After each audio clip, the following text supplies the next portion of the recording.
Sasa kama tulivyoeleza mwanzo, hapa tuna device mbili, F18 na F19. Hizi device connection zake zote ni sawa, zinafanana. Na hii ni jinsi ya kuweza kuunganisha device yako na magnetic lock yako. Kwenye magnetic lock tuna positive na tuna negative. Na pia kwenye device tuna COM na normally closed kama inavyoonekana hapa.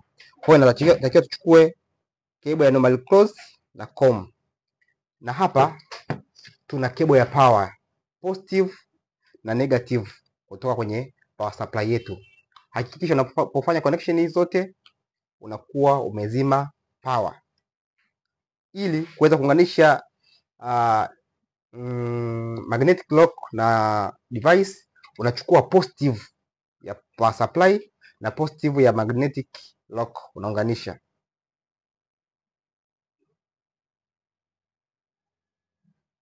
Tayari. Kisha unachukua normally closed.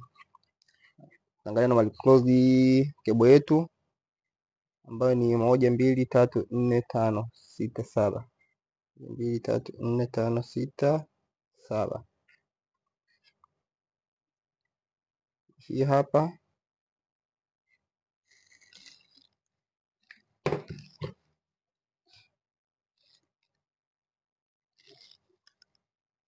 pia tunaangalia cable yetu nyingine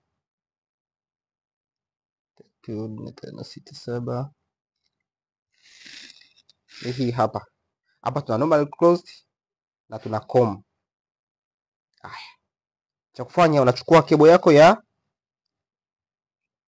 COM unaunganisha na negative ya power supply. Hii hapa.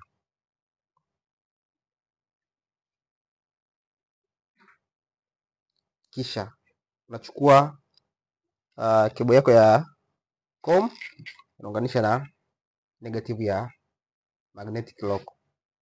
Hapo ushafanya muunganisho kati ya device na magnetic lock. Tunaenda kuwasha device yetu.